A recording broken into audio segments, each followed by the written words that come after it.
মুমিনের প্রতিটি কাজে, আমার চট্টগ্রামের ভাইরা আমার দিকে তাকান, খেয়াল করে শুনুন, মুমিন জীবনের প্রতিটি কাজে ইহসানের পরশ থাকা চাই। আমরা যেন আমাদের পরিবারের প্রতি ইহসান করি, আমরা যেন আমাদের কর্মচারীদের প্রতি ইহসান করি, আমরা যেন আমাদের কলিগদের প্রতি ইহসান করি, আমরা যেন আমাদের ভাইদের প্রতি ইহসান করি। মুমিন জীবনের প্রতি কাজে ইহসানের পরশ থাকার দরকার আছে না নাই?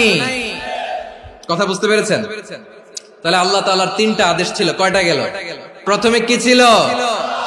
আদল। 2 নম্বরে, 3 নম্বরে রব্বুল আলামিন বললেন ওয়া ইতাইদিল কুরবা, নিকটাত্মীয়দেরকে দান করো, নিকটাত্মীয়দেরকে দাও, যারা তোমাদের ব্লাড কানেকশনের আত্মীয় তাদেরকে তোমরা দাও।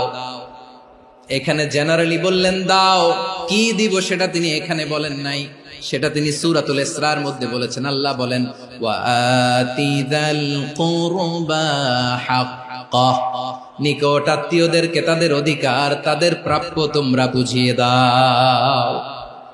দেখেন, একটা শান্তির সমাজ, একটা সমৃদ্ধ সমাজ, একটা মানবিক সমাজ গঠনের জন্য আল্লাহ তাআলা বেশি না, মাত্র 3টা অর্ডার, 3টা ভার্ডিক্ট তিনি জারি করেছেন।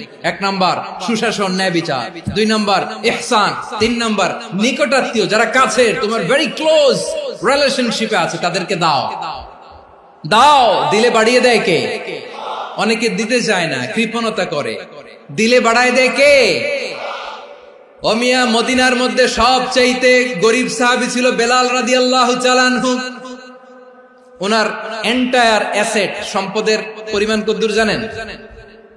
একটা লুঙ্গি। বেলাল রাদিয়াল্লাহু তাআলা আনহু, ওনার টোটাল ওয়েলথের এস্টিমেশন হচ্ছে মাত্র একটা লুঙ্গি। একটা লুঙ্গি, টোটাল ওয়েলথ এস্টিমেশন, টোটাল সম্পদের পরিমাণ বেলাল রাদিয়াল্লাহু তাআলা আনহুর কি ছিল? ওই বেলাল রাদিয়াল্লাহু তাআলা আনহুকে বিষ্ণু ইসলাম বলেছেন আনফিক ইয়া বেলাল, ও বেলাল তুমিও দাও। ওয়ালা তাখশা মিন যিল আরশি ইখলালা, আরশের অধিপতির তো কোনো ঘাটতি নাই, তুমি দিলে ওই আল্লাহ তোমারে বাড়ায় দিবে। এজন্য আমার প্রিয় ভাইয়েরা, দিলে কমে না, দিলে বাড়ে। অনেক